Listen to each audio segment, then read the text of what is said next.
Dari sekian banyak aliran sesat yang ada, yang paling marak perkembangannya ada 3. Siapa? Yang pertama Wahabi. Wahabi ini hampir seluruh titik di Indonesia ada Wahabinya. Gak ada daerah yang gak ada Wahabinya. Saya seminggu yang lalu ditanya, Jumat yang sebelumnya ditanya di Bima, Nusa Tenggara Barat, Pak Kiai, kenapa Wahabi itu ada di mana-mana? Saya bilang, karena Wahabi itu tanduk setan. Di mana ada setan, ada Wahabi di situ. Karena tanduknya. Ini di mana-mana. Ini Wahabi. Di Medan ini Wahabi punya lembaga pendidikan pesantren ya, pesantren atau perguruan tinggi. Mereka kalau bikin. Assalamualaikum warahmatullahi wabarakatuh. Alhamdulillah. Alhamdulillahi rabbil alamin. Assalatu wassalamu ala nabiyil mursalin Muhammadin wa ala alihi wa ashabihi ajma'in. Fa inna ahsanal kalami kalamullah wa khairal huda huda Muhammad sallallahu alaihi wasallam wa syarrul umuri muhdatsatuha fa inna kulla muhdatsatin bid'ah wa kulla bid'atin dalalah wa kulla dalalatin finnar.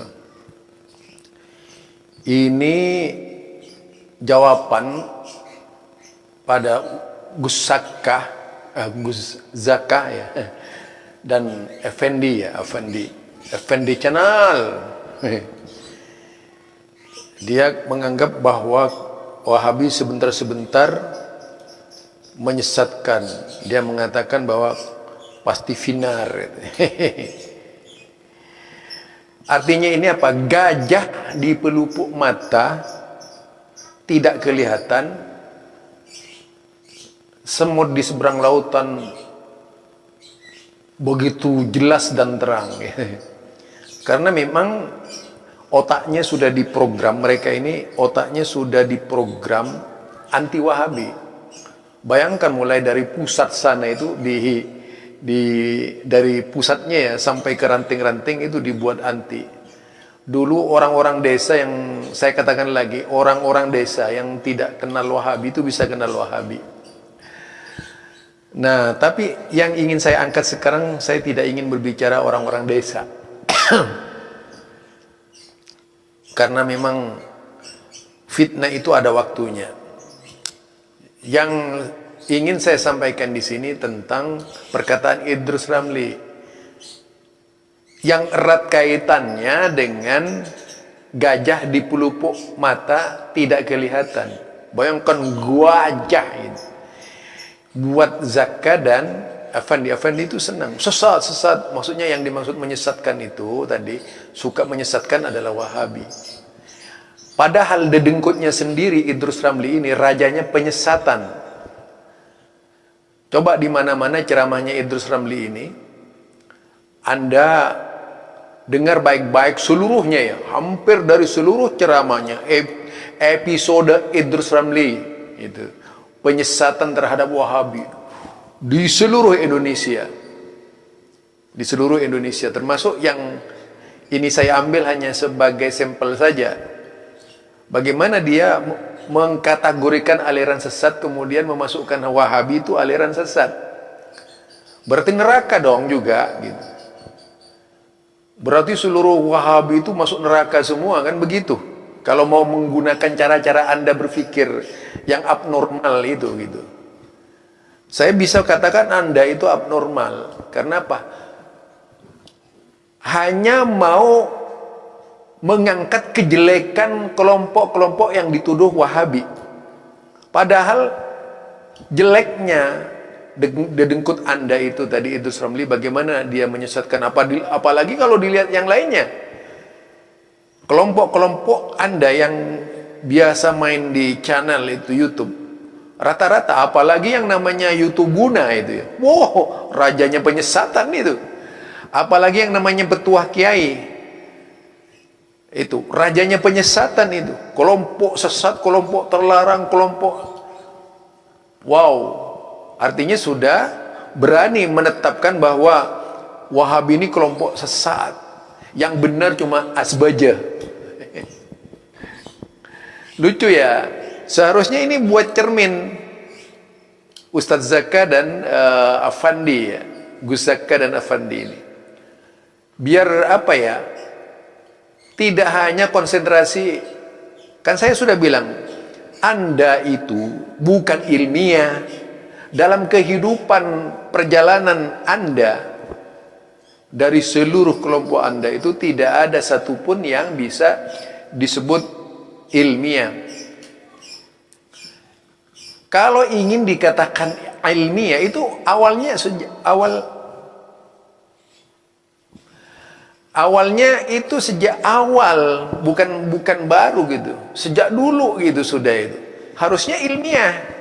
Mengapa setelah ada gerakan dakwah salafi ini tiba-tiba muncul rasa persaingan, kebencian kepada Wahabi? Ada apa sebenarnya? Nah, dan ini menjadi program pusat. Coba dibuka sendiri ya ente itu, Effendi itu. Channel resmi NU ya. Itu miliknya, websitenya NU sendiri. Bagaimana kelompok-kelompok NT itu harmonisasi dengan Syiah? Hebat ya. Harmonisasi dengan aliran Syiah, tetapi kemudian bencinya demikian rupa dengan Wahabi. Wah, hebat ya. Jadi boroknya itu, baca sendiri, mungkin saya bohong ya. Silahkan cek bagaimana harmonisasi kelompok NT itu, An-Nahdiyah dengan Syiah. Kemudian kebencian yang dituangkan di situsnya itu, bagaimana cara menggasak Wahabi itu. Nah, itu dilakukan dengan sistematif dan masif. Karena ada komando dari pusat. Saya tidak pernah melihat websitenya ormas yang berbicara serendah itu gitu. Jadi websitenya ormas mana saja, kecuali ormas yang satu ini. Bagaimana menggambarkan kebencian, melahirkan kebencian di tengah-tengah masyarakat gitu. Saya membaca ormas Muhammadiyah tidak pernah kemudian sih sampai berkali-kali menurunkan tulisan mengadili Wahabi misalnya. Nggak ada itu. Kalaupun ada pembicaraan di Muhammadiyah itu secara ilmiah. Saya membuka websitenya Persis, Persatuan Islam. Di situ apa lagi? Tidak ada. Saya membuka websitenya Al-Irsyad. Nah, apalagi tidak pernah ada pembicaraan seperti itu. Kalau ada website yang penuh dengan fitnah itu, website yang dimiliki oleh orang-orang Anda itu. Dan di situ ada takfir pengkafiran langsung sama dengan Yahudi dan sebagainya. Jadi kalian jangan merasa suci. Afandi, ini bukti ya. Jadi kalian itulah yang sebenarnya juga sejak dahulu waktu Muhammadiyah lahir itu sudah banyak dulu itu yang demikian, yang mengatakan aliran ini begini. Saya di Madura lama loh. Saya besar di Madura, saya tahu Madura. Afandi. Jadi kalau Anda ingin mengatakan orang lain sesat, ya, kelompok Anda itu mengatakan orang lain sesat, bukan lagi takfiri itu kelompok Anda itu. Jadi seolah-olah setiap yang bertentangan dengan kelompok Anda tidak pasti itu disebut Wahabi. Itu lucunya orang Anda itu. Yang kedua, dan Anda ikuti ceramah-ceramahnya para pemegang kunci surga itu siapa itu? Itu kelompok Anda kan yang merasa sebagai pemegang kunci surga. Kalau masuk kelompok Anda pasti masuk surga. Na'udzubillah min dzalik. Ceklah omongannya itu. Jadi Anda sebagai seorang yang berilmu katanya, tetapi mudah dibodohi. Orang ilmu tapi seperti sapi yang dicocok hidungnya gitu. Bagaimana bisa berkembang kalau yang seperti itu ya? Nggak akan pernah bisa berkembang. Itu akan selalu melahirkan berbagai macam kebodohan-kebodohan yang lain. Ini kalau kita lihat. Jadi ini satu contoh guru ente yang namanya Idrus Ramli ini adalah salah satu selebritis kebencian yang membawa aroma kebencian paling luar biasa di Indonesia, menebar kebencian. Memang benar-benar berangkat dari kebencian, karena memang tadi saya katakan sudah seluruh orang-orang Anda itu sudah dicuci bersih otaknya dengan penuh dengan kebencian itu. Jadi dicuci dengan kebencian, otaknya dicuci dengan kebencian. Agar membenci satu kelompok yang namanya Wahabi. Beres. Meskipun ya harus menjaga gereja dan sebagainya, oh itu bukan ini. Tapi kalau Wahabi harus dibenci.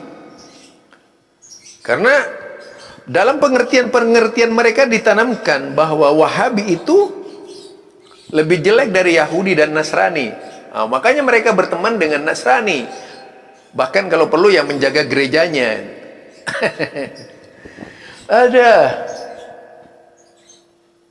Konon katanya nasionalisme paling NKRI, tapi Masya Allah setiap hari menebar kebencian.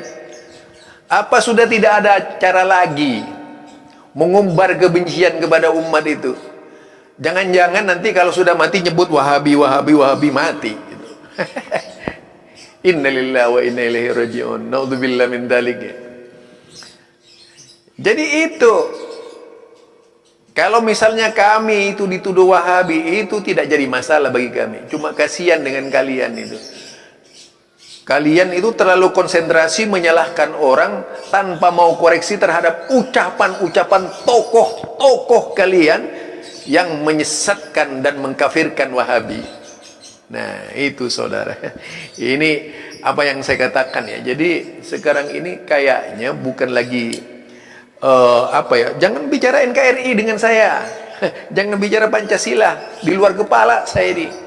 Kalau berbicara NKRI, Pancasila dan sebagainya. Itu ya. Kalau misalnya Anda yang cuma keluar-keluar sangat benci dengan Wahabi itu sebenarnya sih nggak jadi masalah. Saya cuma membalas saja sebagai nasihat kepada mereka yang gajah di pelupuk mata itu tidak kelihatan, semut di seberang lautan jelas dan terang, walaupun seperti kuman itu kelihatan gitu. Nah, pepatah ini seharusnya menjadi, yaitu tadi, Anda yang ingin menyucikan diri seolah-olah kelompok Anda itu bersih. Ya maklum, pemegang kunci surga ya. Itu ada ceramah saya itu pemegang kunci surga. Coba lihat di YouTube saya tentang pemegang kunci surga. Pernyataan mereka sendiri loh, ada faktanya itu. Jadi kalau ingin masuk surga, masuk kelompok kami. Aduh, sakit perut saya itu. Ini saja dari saya. Nanti kalau diteruskan makin ketawa melulu saya ini. Subhanakallahumma wa bihamdika asyhadu an la ilaha illa anta astaghfiruka wa atubu ilaik. Assalamualaikum warahmatullahi wabarakatuh.